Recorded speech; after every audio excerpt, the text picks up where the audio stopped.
everyone, I'm Abby, also known as the Runner Doc. You can find me on Instagram and my blog, linked down below for more information on this post.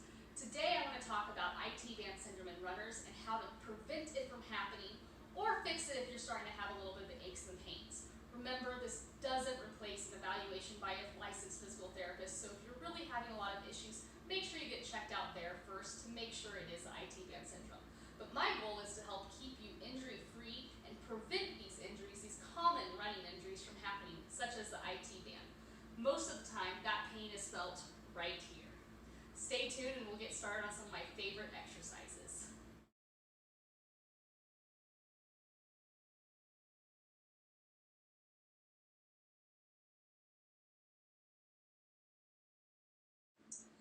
Alright, so like I said in the intro, these are some of my favorite exercises to prevent IT band syndrome. They are not necessarily all-inclusive, and I myself need to work on some, so don't judge too hard on my form. I do my best, but they are things that I need to improve on as well.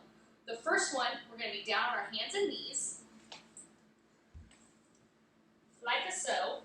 You're going to straighten your leg out to the side, you're lifting it up, coming up, back, and down, and then back around again.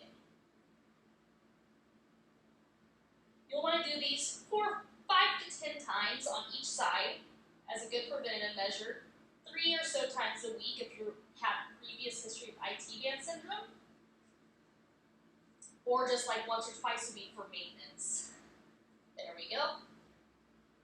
Good. Make sure you keep your core nice and tight while you do that one, and really keep your back flat and tighten up those glutes.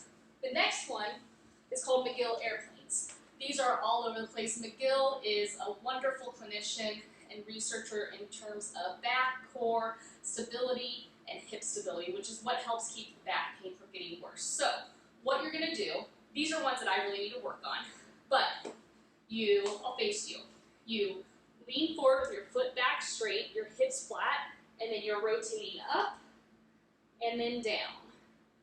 Up and then down.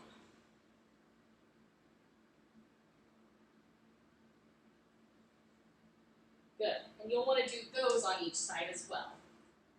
Third exercise is single leg glute bridges. These have been shown for runners. I'll get seated down first. These have been shown for runners to really activate the glutes. One of the best exercises to activate the glutes, and single leg is important. I'm going to slide my socks off, otherwise I'll slip and slide on the floor. So, keeping the core nice and tight again. You're tightening up here, kicking one leg up in the air, hands planted. You don't want to push through, but you want to tighten your butt up and lift up and down. Up, really try to get as much full extension as you can. And you can adjust where your heel is for the most comfort and difficulty level for you. Then we would switch sides.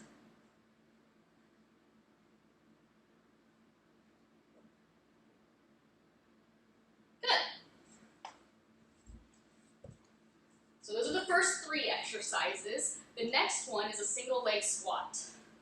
These don't have to be performed in any certain order. This is just the order that I'm going through them and I recommend. Doesn't matter. I do say start with the one on your hands and knees with your lifting your foot up and out to the side first. It's a good mobility exercise to really get your body warmed up. Single leg squats. Leg out in front of you, down, and back up. What we're looking here is to make sure your hip stays level and your knee doesn't collapse in. Okay? So do these in front of a mirror. It really helps to check your form. Kind of like standing on one leg and spreading your toes apart. Those exercises that you can read all about in the blog post that accompanies this video. Let's go back to single leg squat. Foot out straight in front of you, down, and back up. If you are struggling with this, you can do it on a bench. So have something a good height for you. You have to play around. You can go down and back up. That way you can really work on your form. I'm a little too far forward. Work on your form to keep your hips straight and your knee from collapsing in. Last exercise you need a band for, a mini loop band that's going to go around your legs. You can get these pretty much anywhere. Most people see them online now.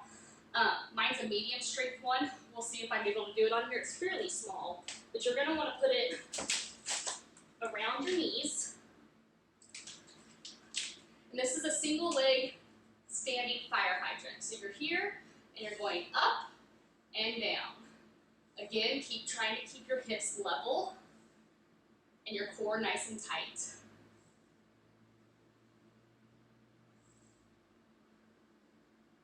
And 5.